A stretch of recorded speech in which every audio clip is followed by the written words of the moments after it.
Sí. Hablemos entonces ya ahora sí de sus propuestas, porque lo que me dijo el invitado de ayer, amigable sujeto que ha leído todos los planes de gobierno de todos, Ya. y que habló con usted en algún momento, fue el primero que me habló de inteligencia en el combate a la inseguridad, Sí. ¿no es cierto? Entonces, ¿me puede resumir cuál es su plan para combatir la inseguridad Muy aquí bien. en Perú? Primero voy a comentarte que si no estamos teniendo resultados en la lucha contra la inseguridad, la criminalidad, es porque se están aplicando medidas absolutamente inoperantes, ¿no? Ujú.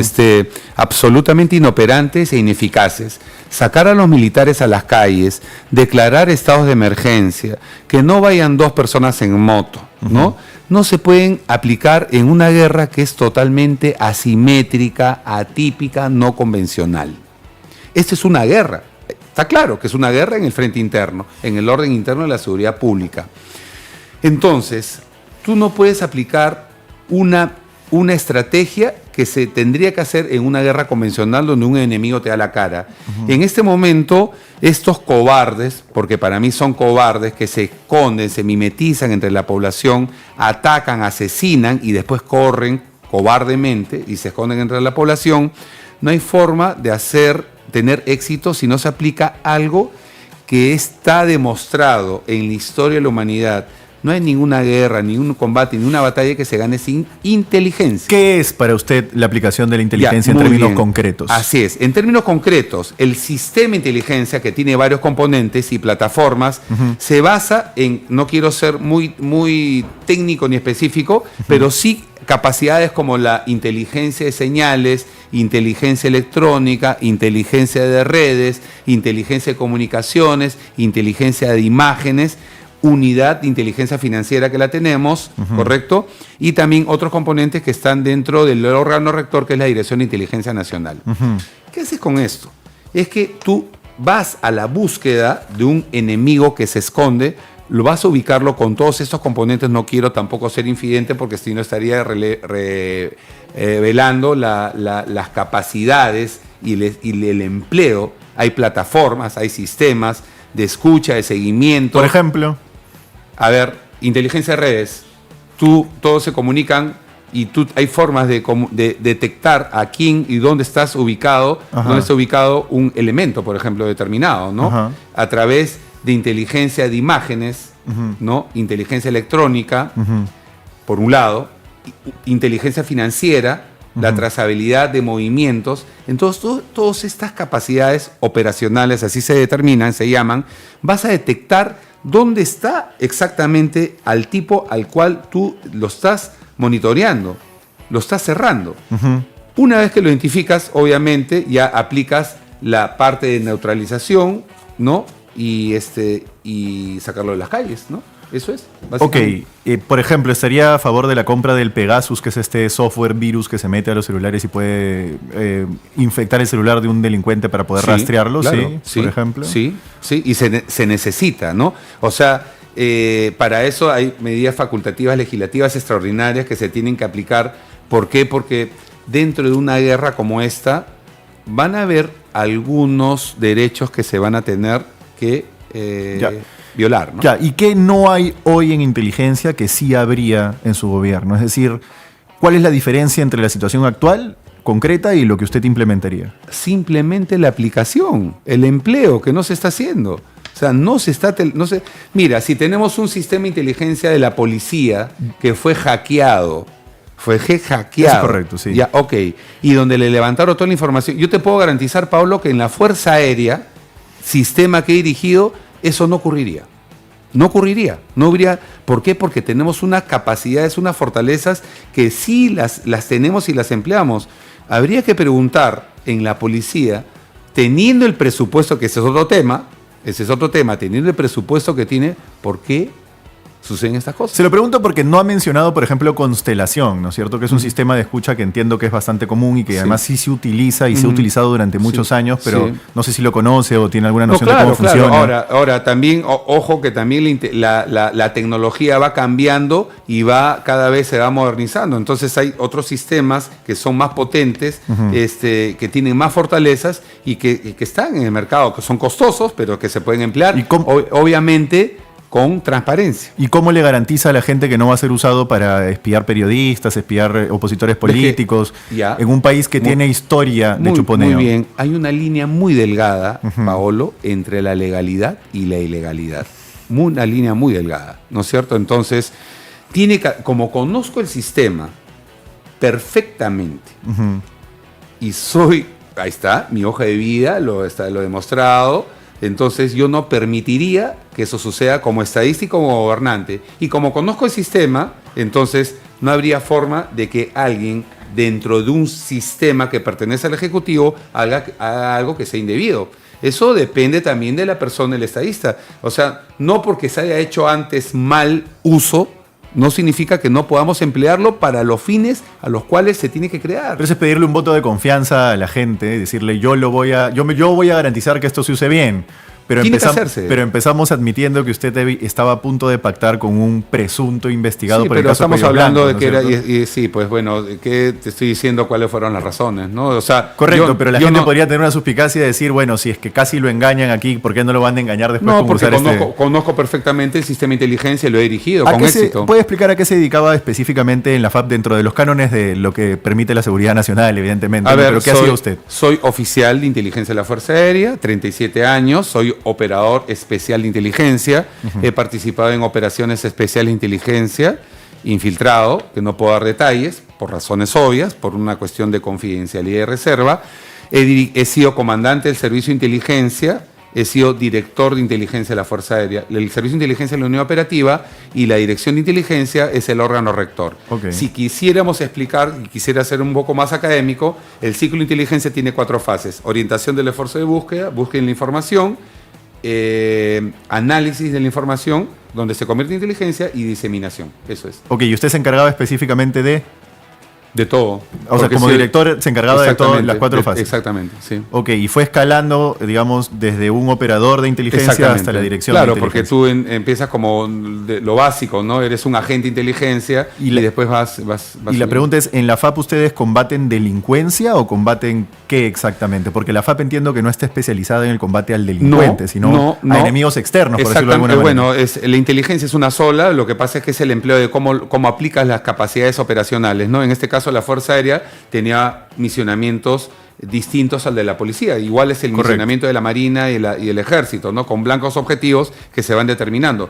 Por eso existe un sistema de inteligencia con un órgano rector. Este órgano rector prácticamente es como cualquier organización, como cualquier ente, va dirigiendo, monitoreando cuál es el resultado del producto de sus componentes. Y por ejemplo, ustedes, con esto termino esta parte, pero ustedes se dedicaban, por ejemplo, a buscar con inteligencia espías de otros países en Perú, por ejemplo. También. ¿Esa era un poco la chamba? Entre otras. Porque se habla mucho en el sector en el que usted está de que, por ejemplo, hay chilenos que vienen acá y no se sabe qué hacen. Sí. Y que están ahí mirando, metidos en el sector, ¿no es cierto? Entre otros misionamientos, otros, ¿no? También teníamos en la lucha contra el narcoterrorismo, también teníamos misionamientos, componentes de inteligencia, y también dentro de la defensa nacional y soberanía, obviamente, también el poder detectar redes de inteligencia de países rivales y adversarios, ¿no? Neutralizar estas redes. ¿Por qué lo pasaron al retiro? Habría que preguntarle a los que tomaron la decisión, ¿no? Pero usted tiene una idea, digamos. Lo que entiendo es que lo pasaron un poco antes de la edad normal de pase al retiro. Yo lo que te voy a decir es que tuve 37 años en la Fuerza Aérea, una carrera prolija, totalmente limpia, sin ningún cuestionamiento, nada, ninguna denuncia, un manejo completamente limpio y transparente, y por el contrario, más méritos y reconocimientos que cualquier otra cosa. ¿Y a qué le tocaba ascender, perdone?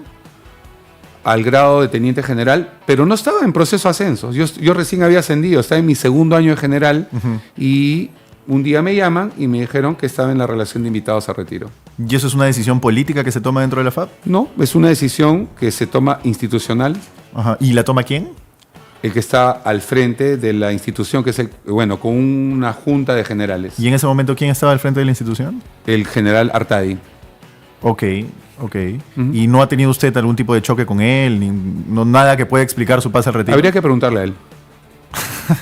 Lo que pasa es que difícilmente entrevistemos al general Artadi pronto, porque no está postulando a nada. Lo que te digo es que soy un hombre de honor, un hombre de palabra, y lo que menos voy a poner es en tela de juicio a la institución que me albergó la cual me siento agradecido, y yo no voy a ir en contra de la institución. No, simplemente, si hay un cuestionamiento, había que preguntarle por qué pasan a retiro un general con una trayectoria limpia e impecable. Ok, pregunta que traigo a colación porque entrevistamos el otro día a Quiabra.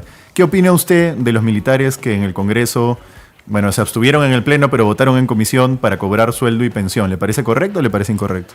Lo que yo hubiera hecho, como si hubiera estado en el lugar, porque no soy congresista, correcto, sí. Correcto. ¿Pero qué opina? Primero, que era un derecho que sin los militares no tiene nada que ver la pensión con la remuneración, eso es aclarado. Pero si yo hubiera estado en ese lugar, me abstengo de recibir esa doble percepción. Porque justo también lo pregunta un superchat, dice, se me han pasado 2 superchats, perdón, no sé si Álvaro lo está guardando, pero bueno, uno pregunta, ¿va a renunciar a su doble sueldo si es elegido presidente? Lo he manifestado y he dicho que sí, permanentemente. No cobraría su pensión FAP, cobraría solo el sueldo que le corresponde. Así es. Ok. Sí. Y lo he dicho. Y eso, a pesar de que usted considera que sí es correcto cobrarla. Sí, pero como yo ya estoy entrando en una carrera política, entonces prefiero mantener una ecuanimidad en ese sentido. ¿Qué es el Centro Democrático, por el amor de Dios? A ver, por el amor de Dios. Es que para mí está vacío de contenido, pero hay gente que le da contenido. Sí, porque bueno, nosotros no creemos en ninguna posición de derecha ni izquierda. No, estamos plenamente convencidos que esas posiciones lo único que nos ha llevado es a la confrontación, al caos, ¿no? Entonces, porque está demostrado que presidente de derecha e izquierda, ¿dónde están? ¿No? O sea, y lamentablemente esta lacra política, este lucro que se hace en el Estado, no tiene nada que ver con colores ni ideologías. Nosotros, ¿qué creemos en Integridad Democrática? Un partido que tiene algunos preceptos y algunas ideas, algunos lineamientos. Sí creemos en la economía social de mercado, por ejemplo. Somos un partido... O sea, mantener el modelo económico. Sí. Que el capítulo económico de la Constitución hay que respetarlo, que no hay que tocarlo, que no hay que cambiarlo. Sí, o sea, y de hecho, por ejemplo, estamos en contra de algunas posiciones absurdas, como por ejemplo echar mano a las reservas internacionales netas, no hay forma. Y a eso le traigo una pregunta que me la adelantaron antes, me dijeron pregúntale si esa propuesta de permitir reformas constitucionales por referéndum, que entiendo que tiene usted, no le abre la puerta a una asamblea constituyente que puede cambiar el capítulo económico de la Constitución. No va por ahí la cosa, ¿Por qué? Porque eso se tiene que defender, pues, ¿no? Y para eso hay un trabajo de sensibilización y a la población, ¿no? Hay que entender que una propuesta como esa lo único que hace es ser nociva a todo el Perú, ¿no? No debería ser. Ya, continuando entonces, ¿con qué centro democrático? Mantener el modelo económico y ¿qué más? ¿Cómo llenamos de contenido ese centro democrático? Muy bien, o sea, somos un partido que, por ejemplo, somos pro familia, ¿no? Es fortalecimiento de los valores fundamentales. Usted está en contra del aborto y está en contra del matrimonio igualitario, entiendo, ¿no es cierto? Lo he escuchado en otras entrevistas. Sí. Okay. Sí. ¿Y por qué, por ejemplo, en contra del matrimonio igualitario? No, simplemente porque es un tema de un precepto personal, ¿no? Personal. Sí. Ya, pero es ideológico de su partido. Acaba de decir que es parte de su construcción del centro democrático. Sí. ¿Pero por qué en términos colectivos? Porque nosotros, es que, a ver, tenemos que ser claros que en cuanto a una posición personal, yo creo en la libertad, ¿no? Y a la otra vez me hicieron una entrevista a otra persona y trató de buscarla sin razón. Ya lo vi que se puso así. Sí, bueno. Pero es una pregunta válida, ¿no? No, es válida, pero, a ver, el amor no se discute, ¿no? O sea, eso es... Y acá lo que está establecido es que si alguien quiere tener una relación con una persona con los mismos derechos, los derechos se respetan, ¿no? Nada más, se respetan los derechos de todos en un ámbito y un contexto de libertad. Yo soy un militar que a pesar de ser militar, ¿no? Porque dicen que los militares son cuadriculados, cosa que no es así, no tiene nada que ver con eso, pero soy un creyente de la democracia y la libertad. Usted dijo en una entrevista que su hermano era homosexual. Sí, y he tenido un problema con mi hermana porque me dijo porque tengo que ventilar los temas personales de mi hermano. Y yo lo dije porque eso no es nada vergonzoso, en absoluto. Entonces, pero no consideraría que él pudiera tener el derecho de casarse en Perú ni de formar una unión civil. Mi hermano tuvo que irse de Perú por eso, ¿no? Para poder casarse. Para poder establecer una relación en Estados Unidos. Sí. ¿No le gustaría que él pueda establecer la relación aquí y estar aquí? Bueno, lo que haga mi hermano es decisión de mi hermano. Yo no estoy de acuerdo con eso, ¿no?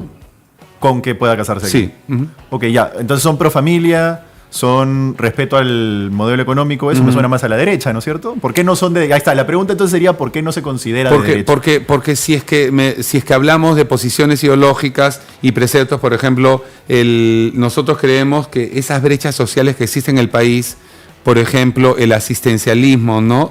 Se puede considerar como una posición de izquierda.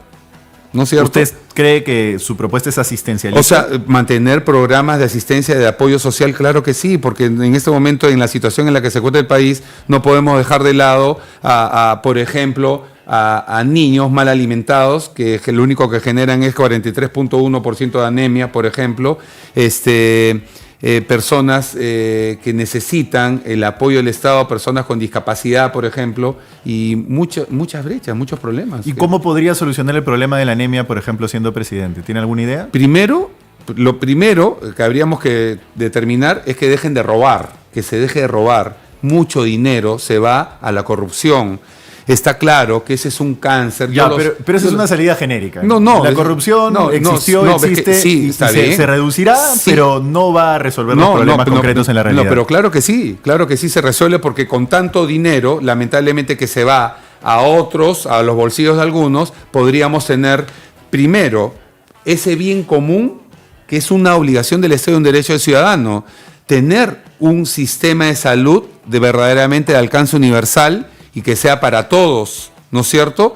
Que tengamos una educación sin esas brechas que existen. Y yo no sé, Paolo, si tú conoces, has recorrido todo el Perú, yo lo he recorrido, todo, ¿no?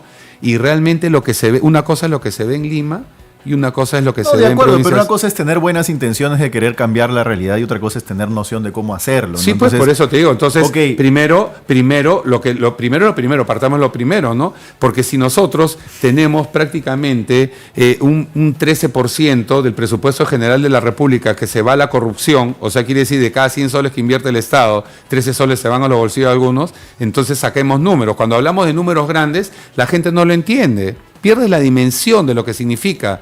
Cuando hablamos de que 40.000 millones de soles se dejan de invertir producto de una inseguridad, entonces estamos hablando de que primero tienes que ser gestor de los recursos. Pero también puede decir que no es especialista en el tema de la anemia y salir, digamos, con algo más concreto del tema, ¿no? Porque me queda claro que no tiene las medidas concretas de la anemia. No, está bien, ves que pero a ver, yo lo pregunto porque usted lo trajo a colación, ¿eh? Sí, no, está bien, pero ves que, a ver, un presidente, ¿no? Primero, para ser presidente no hay una universidad, ¿no es cierto? Estamos partiendo de la premisa. Yo soy un especialista en inteligencia, soy administrador de profesión, soy maestro y desarrollo de defensa nacional, componente de la Realidad Nacional, pero para hablar temas de gestión, primero tienes que tener los recursos y la capacidad de gestión, segundo, tener las personas correctas, porque para zapatero a sus zapatos, ¿no? Yo no me voy a meter en el tema de por ejemplo, de justicia, porque no soy abogado, ¿no es cierto? No voy a estar en el tema de minas, porque no soy un ingeniero de minas. No voy a entrar en un tema de salud, pero para eso tendrás un equipo que se va a encargar primero de ver cómo se va a aplicar. ¿Tiene usted un equipo? Sí, claro. Ahora, ¿quién es el encargado de ese plan económico, por ejemplo? Sí, ahora te comento. Okay. Pero primero, para decirte, es como en una entrevista me dijeron, porque no es tu caso, yo sé que no va por ahí la cosa, pero te digo, a ver, dígame, candidato, ¿no? ¿Y cuánto es para la anemia los niveles de hierro de acuerdo al porcentaje por litro de sangre? Por favor, pues es una pregunta que yo no soy el especialista, no soy médico para eso, ¿no es cierto? Pero soy un gestor. Entonces, para poder desarrollar y las soluciones, tienes que primero tener la capacidad de gestión como tal de manera general. Ok, pero sí es importante que si usted propone un tema o un campo, por lo menos conozca los básicos, las magnitudes. Sí, pues, bueno, para eso están los indicadores y los porcentajes, ¿no? Ya, ok, entonces Pero no soy médico, pues, no te voy a decir cuántos mililitros de hierro se necesita por litro de sangre. O sea, es una pregunta, me parece, creo, totalmente fuera de contexto, ¿no? Mientras no derrumbe la viabilidad de una propuesta concreta. Sí, claro. Si usted propone algo en concreto, hay que poder por lo menos sostener esa viabilidad en términos de magnitudes. Ahora, ¿quién es el encargado de su plan de gobierno en economía? Es el encargado de plan de gobierno, de política y plan de gobierno es Julio Chirinos Neira. Julio Chirinos Neira es un profesional que para hacer el plan de gobierno, por si acaso, y que se lo están copiando varios las ideas y propuestas, lo cual yo saludo, felicito a los diferentes líderes, o algunos, que están diciendo, de verdad que es tal cual, ¿no? O sea, yo digo, en 6 meses erradicamos la inseguridad, o sea, vamos a empezar a sentir la seguridad en el país por el empleo e inteligencia. Y lo dicen, ¿no? Entonces, salud, ojalá que puedan tener el sustento para poder decir lo que se están copiando. Bueno, en fin, lo que importa es el Perú, ¿no? Y que el objetivo se cumpla. Pero volviendo al tema del plan de gobierno, Julio Chirinos Neira es un peruano que lo que ha hecho para hacer el plan de gobierno, Paolo, se ha reunido con los especialistas de cada una de las áreas. Problema del agua, con funcionarios de la ANA. Problema de minería, con ingenieros geólogos. Problema de minería ilegal, con el SAR antiminería ilegal. Problemas de educación, con los especialistas en educación. Entonces, lo que hemos hecho es recogido de primera fuente con aquellos que conocen cada uno de los temas y lo hemos viabilizado, lo hemos contextualizado y se ha traducido en un plan de gobierno que no es copia absolutamente de nada. Ya, pero sí hay una parte de su plan de gobierno que me llamó enormemente la atención, que es propuesta de solución para cobrar la deuda tributaria de grandes empresas de 20.000 millones de soles. Cierre inmediato de litigios tributarios, establecer un procedimiento especial acelerado para controversias de grandes empresas con un plazo máximo de 12 meses entre SUNAT, Tribunal Fiscal y Poder Judicial. Pero esto no tiene sentido, porque todo lo que uno pueda hacer hacia adelante no va a impactar los procesos que ya fueron reclamados hacia atrás. Uno no puede retroactivamente cobrar deudas tributarias. Sí, pero por lo menos vamos a tratar de gestionar que eso se realice, ¿no? Dentro de lo permisible. Pero lo que pasa es que tratar de gestionar que eso se realice no entra dentro de lo posible, porque lo que se hizo hacia atrás, lo hemos consultado con un tributarista, ya tiene sus propias normativas, sus propias reglas. No se puede decir a partir de ahora se cobra en 12 meses. Eso no es legal. Sí, pero yo lo sé, por un lado. Lo que te digo es que si hay recursos no cobrados y hay unos procesos no claros ni transparentes, por lo menos no vamos a bajar la guardia y decir ya no se puede hacer. Intentemos, hagámoslo, ¿no? Es lo que podemos nosotros plantear. Lo que pasa es que ustedes están planteando lo que no es viable. Por ejemplo, le pregunto, ¿no? Usted dice 12 meses para cobrar cualquier proceso tributario. ¿En dónde se cobra ese proceso tributario? Que es la misma pregunta que le hice a otra candidata que tenía una propuesta sobre cobro de deudas tributarias, ¿no? ¿En dónde se cobran esos procesos tributarios? ¿Cómo que en dónde se cobran? O sea, ¿dónde están atorados esos procesos tributarios? En los litigios, pues. En los litigios que se encuentran en este momento con estas entidades, con estas empresas. Correcto, pero esos litigios, ¿dónde están, no es cierto? Están en procesos, que están trabados, procesos trabados. Lo que pasa es que están en dos entidades que son autónomas. Una es el Tribunal Fiscal, que tiene autonomía funcional, y el Poder Judicial, que es otro poder del Estado. Entonces uno no puede decir mañana, resuélveme esto así, cundo es presidente. Volvemos a la misma pregunta que es la que te mencioné. ¿Qué hacemos con un Congreso desacreditado, repudiado y que lo único que hace es legislar para sus intereses? ¿Qué hacemos? O sea, el presidente que asuma la más alta magistratura del país va a tener que ceder, va a tener que bajar la guardia o va a tener que sentarse con estos representantes y mirar hacia adelante. Pero con ideas viables, ¿no es cierto? Que estén dentro de lo posible. Bueno, sí, claro. 12 meses para sortear SUNAT, Tribunal Fiscal y Poder Judicial es inviable. Es un deseo. No, es un deseo, pero a ver, Paolo, ¿qué hacemos? O tiramos la toalla o por lo menos intentamos arreglar el país. Por lo menos, ¿no?